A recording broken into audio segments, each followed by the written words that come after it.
Okay, so whoop, like it says in the lesson plan, we'll go through, we'll take a look at some of we'll do a brief review on interactions, pairs, uh, and some things like that. So we'll do a brief review on interaction pairs and system schemas, and then we'll prep for the lab that we're going to do starting today. So the lab that you're starting today will actually be like a 2-day deal. We'll start it today. Hopefully you'll finish it tomorrow. So that'll be our kind of 2-day wrap things up setup. So, oops, that's the wrong thing. I forgot. Bloop. Sorry, I'm getting used to a different system right now. And there. Okay, are you guys seeing this new slide thing that says force and interaction system schema? No. Blast. Well, let's see. How can I make that happen? What screen are you guys seeing right now? Are you seeing anything aside from me? Oh, I'm not presenting anything. That's why, because I'm a schmuck. Yeah. All right. I'm recording this screen. I'm not showing you anything. That's right. Um, there we go. A window. This window. There we go. So much better. It's almost there. Okay. No. It's still, are you seeing it now? Okay. Some head nods. It took a long time. Like normally when I present, the gears grind and then it says you are presenting. It took a little bit longer for that to show for me today. And the dog wants in. Okay. So here's what I'm gonna try. I did actually find a way to make it for you guys to answer questions anonymously. Um, so if I go like this, and a link will eventually pop up. I have some more background clicks to go through and do. Start new. Um, there. And I'm going to try to copy and paste that link into the chat for our Google meeting. So hopefully you can copy paste.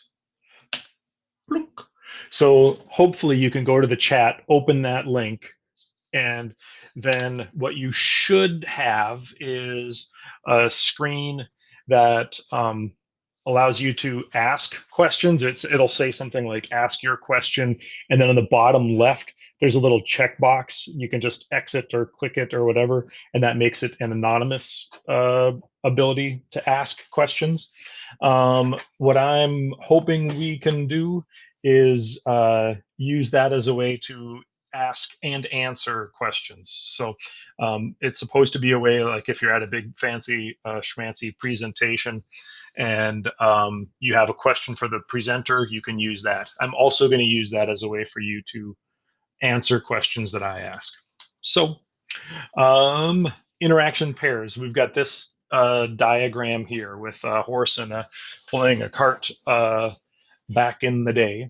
So one force is the force of the ground on the horse forward.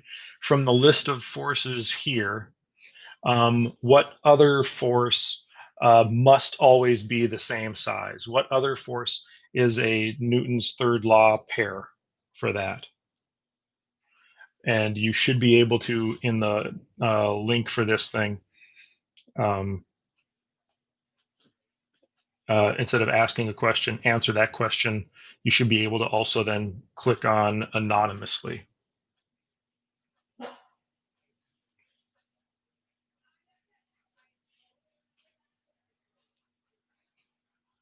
Is it working for y'all? Okay.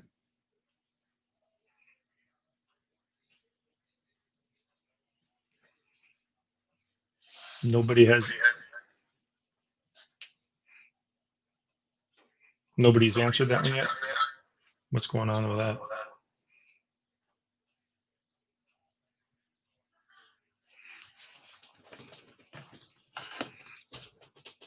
Audience tools, speaker noise. Oh, I've got one. Horse on ground backwards. Anybody else? Come on now. And then you can also, like, if you like it, you can click the thumbs up or thumbs down.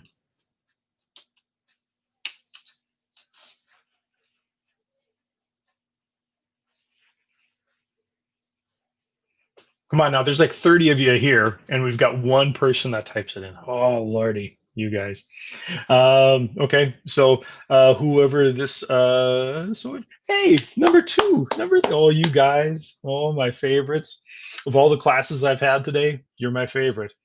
Um, so we're kind of getting there. There we go. Um, so all of these, the horse on ground backwards. So if we're looking at this, ground on horse forward is one force. And then if we look at the interaction pairs, so when we've looked at like the Newton third law pairs or the interaction pairs, the forces that must always be same size, ground on horse, the other side must be horse on ground. So if we're going to talk about a pair of forces that must always be the same size, ground on horse forward, then the other one that must always be the same size, horse on ground. So these interaction pairs, it's one interaction. The horse and the ground are interacting. So horse to ground is one force, ground to horse is the other. Those two then must be same size. Next question. Horse on cart forward. What's the other one that must be same size, opposite, or same size? What's the other one that must be the pair, the other half of the pair to that one?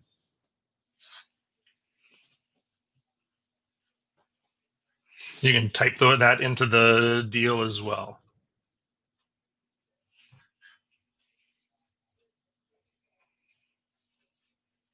Okay, and we're getting there, yeah. So if one is horse on cart forward, the other half of that interaction, well, then to be clear, sorry, the interaction is between the horse and the cart. So that would be this thing here. So if the interaction is between the horse and the cart, horse on cart forward, the other one must be cart on horse backward. Yeah. And that's what a lot of folks are saying in the answer spot there. Beautiful, nice job. Now there are other forces that might also occasionally be same size, opposite direction, but they don't have to always be. The thing about these interaction pairs is that they must always be same size, opposite direction. Hard on course, cart on horse, horse on cart. Those two will always have to be, no matter what, be the same size, opposite direction.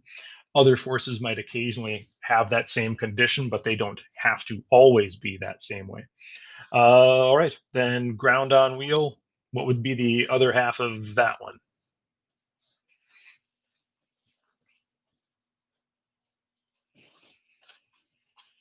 All right, and folks are throwing things on there. Wheel on ground. Awesome. So if ground on wheel is one, so if the interaction is between the wheel and the ground, well, one force would be ground on wheel, the other would be the wheel on the ground. Delightful. Um, so now, let's see, what did I have? Now, instead of talking about forces going forward or backward, instead of using those words forwards and backwards there, we can end up going through and we can talk about the direction. If we say to the right is positive, then to the left is negative, then we can put those signs, positive and negative, into calculations. It's kind of awkward in a numerical calculation to say five forward or five to the left or up or whatever. So we can kind of choose when we're setting a problem up, we can say, hey, which way is convenient for it to be positive? And if things are going forward, forward's probably a convenient positive. To the right is probably a convenient positive. So then instead of saying talking about things going forward or backward, we can talk about them going in a positive or negative direction. So the all of the forces going to the right would probably be positive forces, and all the forces going to the left, negative. Me okay there? All right. Any questions on any of that stuff? You can again use the link in the for the anonymous stuff. If you have a question, you can throw that in there anytime you're ready. Nothing so far. So the next thing that we're going to do is a quick review. Is the system schemas. Um, they're becoming a much more common way for intro students to look at forces and interactions, and also energy and momentum, and a bunch of different things.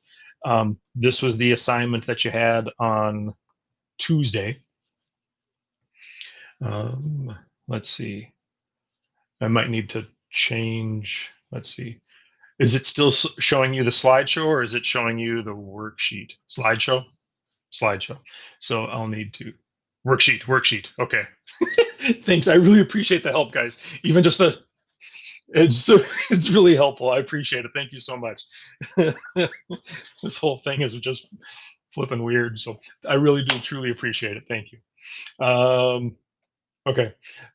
Ah, So I think in the video I go through and I think I did this first one. So in the interest of kind of uh, uh, maybe helping a bit more uh,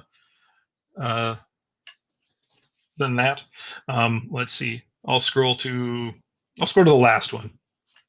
Okay, so just to review system schemas, basically what we do is we say, hey, the things that are involved here, there's a person, there's the elevator, there's a cable on the elevator, there's the earth. We'll get this rolling so you can see again. So if these are the things that are interacting with the system schema, we generally try to kind of arrange these things in the structure that in which they exist. So um, I'm going to take these things and I'm going to say, okay, there's the person. Boy, can you see the drawing? Can you see the drawing dialog box? Okay, good. Sometimes when I've done this with um, groups of people, it kind of disappears. So we have the person, and I'm going to say the person is on the elevator. So I'm going to kind of go like that. The cable is kind of connected above, and the earth is a really big thing down below. So I'm just kind of trying to line things up in the order in which they kind of exist. And then we do for the way we do these things, I try to just go to a scribble. That's a little bit easier and more forgiving sometimes with a mouse.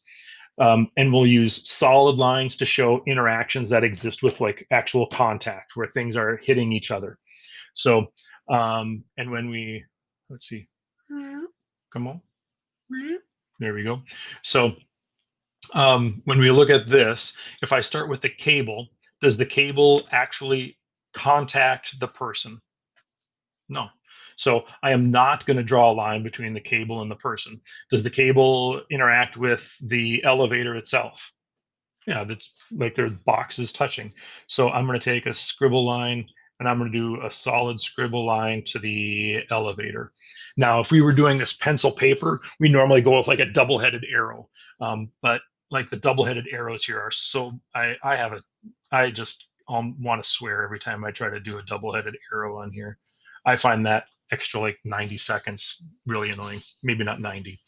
But so we can either go with a double-headed arrow if you're feeling that, or if you want to just go with a solid line, that works. But the cable and the elevator interact. Does the cable interact by contact with the earth? Not really. So that would be the only contact interaction we have there. Person, we already said person cable, no. Person interact with the elevator, yeah, they're standing on it. So I'm just going to go with the solid line there. Does the person contact the earth? No, so I don't do a solid line there. So I'm done with cable person. We're on to elevator. Does the elevator, we've already addressed then elevator person, we've already addressed elevator cable. Does the elevator contact the earth right now? Not so much. So we're done with all of those contact forces. Now the earth. Does the earth interact with these other objects? This is a sneaky one, right? Because we've already talked about all the contact forces, and it does not contact any of them. Excuse me. But the Earth does gravitationally pull it down, so it does interact with them, but not through a contact method. So these lines are solid. Instead of doing a solid line, I'm going to draw a line here, And then I'm going to go up here, and instead of solid, I'm going to make it dashed. And that dashed line is our way of trying to say, yeah, it does interact, but not through contact. It interacts gravitationally. Let's see. So just changing colors to try to make it visible, yeah, and making it dashed. So gravitationally, the Earth and the elevator interact, and gravitationally, the Earth and the person interact, and gravitationally, the Earth and the cable interact.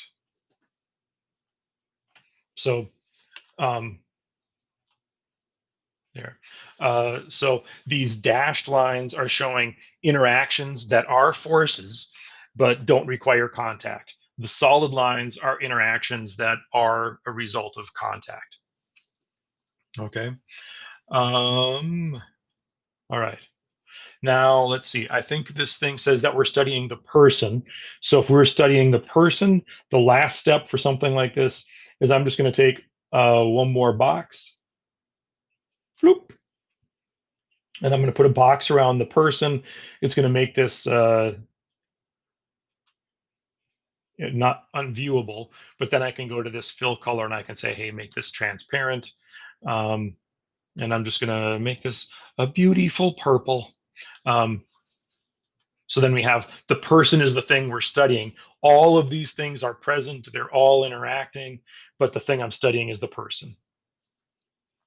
Um, that's the main gist of that. There's one more subtle point on this. So this is a question for you guys, and you can use that slides link, um, the link that's in the slideshow. So my question for you, from looking at this system schema, how can you identify the interaction pairs, like the force of this on that must be the same size as the force of that on this? How are those interaction pairs that must always be same size, opposite direction? How are those present here? So that's a hard question. If you can come up with an answer, I'll give you a couple of seconds. If you can come up with an answer, you can type that bugger in there.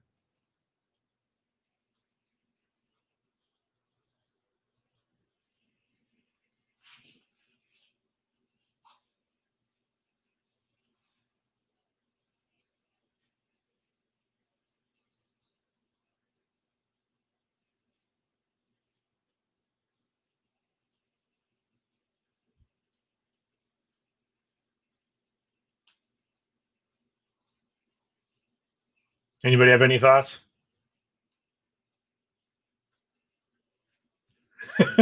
It's a tough question. It is. Um, the solid lines all have those interactions. So that's on the right track. I don't know who threw that out there. Nice job, anonymous. So we can kind of go through that, right? So if I look at like this solid line, cable interacting with the elevator, so that one line does represent a pair of forces.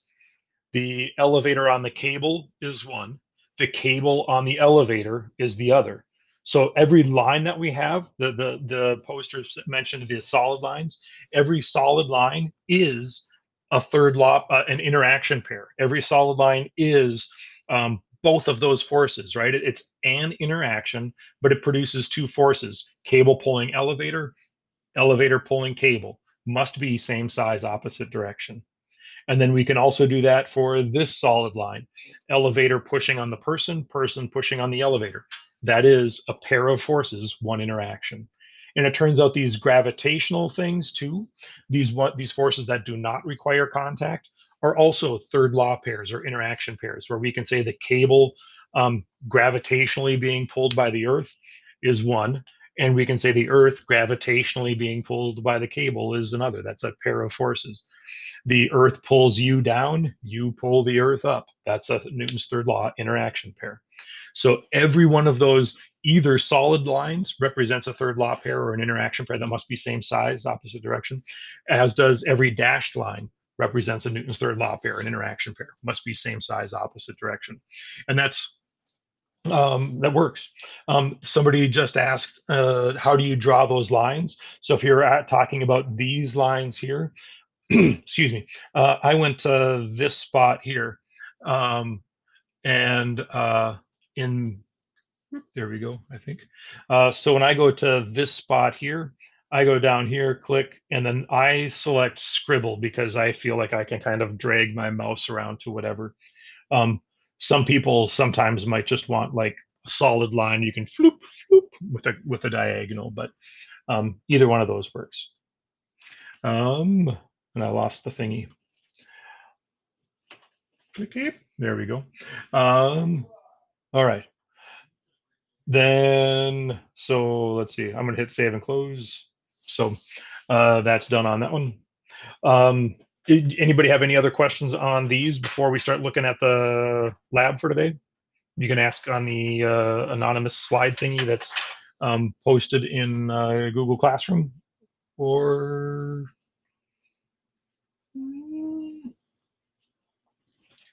already. Um, then let's see. Click it. So the lab that we're going through and doing today, and is that we're starting after our live session. We should have another maybe half hour of homework today in this class, and another hour of homework tomorrow for this class. So Pivot Interactives has a lab for us to go through and do. So um, you should all be in that class. Um, Are you seeing the Pivot Interactive screen now or no? Yeah. Okay. Thank you again. I appreciate that the head nods and the thumbs up and all those things are really just tremendously helpful. So thank you so much. So I'm logging in. Your screen is different from mine, so you'll see something slightly different than what I'm seeing here. Um, but once I log in, um, you, I'll go right to the library, or actually here. Um, if we go to classes, we're going to be doing this exploring forces on carts 12, 17, 20. I don't know if it's a similar view for you guys or not, but I just ended up posting this one this morning. So clicking on that. Um, oh, I forgot. This is how I see things actually. So I mean, as well, nobody's actually seen this. So the 0 out of 16 or whatever is fine. If you've done something, then I see this changes, or this is yellow when I need to go through and take a look at yours. When I've already screened it or scored it, this turns to green. So that's how it's just like a quick blah, shout out to me that, hey, I need to take a look at that. I need to take a look at that question, and score that activity for you. Here we go. Um, I think this is a really clever, cool lab. I like this. I made almost all of the questions are somehow multiple choice. So it'll auto grade. The main reason for that is that it auto grades and then it can give you feedback immediately. Um, but this is the general setup. Here, we'll get this one. This red thing is a little cart. This metal track, they actually like kind of have a little blower that pushes air out through here. This metal track has a bajillion little tiny holes in it, so air comes up and it kind of just keeps this thing from rubbing much. It just really reduces friction, so friction is small enough to ignore. So this just moves really smoothly. This black thing here is a little fan. So they turn this fan on, and that fan can end up kind of pushing this cart along. It's um, like a little glider. Um, and so there, you can see that this spring has gotten stretched because the fan is now blowing. So prior to that, the spring is not stretched. The fan turns on. We can measure this to figure out forces there. And then we cut. Whee! Right?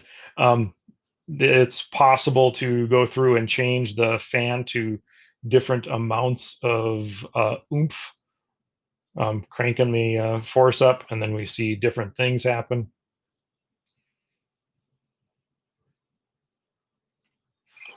And when we are going through like this, the tools that we have, um, um, this is just a tape measure, meter stick ruler, whatever, at measuring just distances. This one, the folks that made this really cleverly scaled things out so that the distances on this one measure the force. So they've said that, uh, this little itty bitty bit is maybe a Newton. Newtons are how we measure force in the metric system. And so they have these things all measured out to scale out for force in Newtons. So if we go like this and I say, hey, when it's at rest, this going by the leading edge of the metal loop, that's 0 Newtons. Now, if I go, come on, and I hit play, once it starts going, now I can say, hey, 0 Newtons is way over here. It's being pulled, so now the end of the loop is here. I can measure the force by using this little force ruler, which is, I think, really, really slick. So they do a nice job of that. So we can use that to measure forces, and we can change the fan force as we need to, or change the mass of the cart as we need to. So that's the general setup for that. And then I think all of the questions as you go through down here are pretty self-explanatory. When you're done, if you finish it all today, what a day. If you don't quite get to finishing this today, well, tomorrow, most of tomorrow's session will be just trying to finish this thing up. That's what I've got for you. I've got another appointment in like 60 seconds. So if you have questions, let me know. That's it for you. Good luck. Happy holidays. I don't know if I'll see you guys. But thank you guys. Yep. No school next week. So today, tomorrow, and then no school until like the 5th or something like that, until the Monday after New Year's. Let me see. I'll pull up my calendar so we can get a good look. Um, no school until Monday, January 4th, tomorrow, and then Monday, January 4th is the next day. Yep. Have a good one. Bye. Same to you.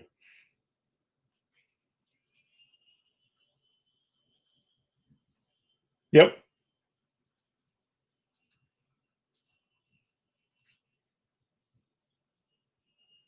Yep.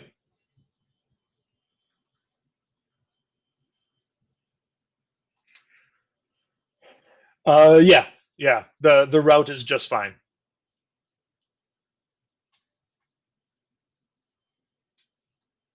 Um, we can go through. There is a video for that, I think, associated on the day two. So the day two is calculating the velocities, and that's where there's a video there that shows you how to do all of that. Have you had a chance to look at that or no? Okay.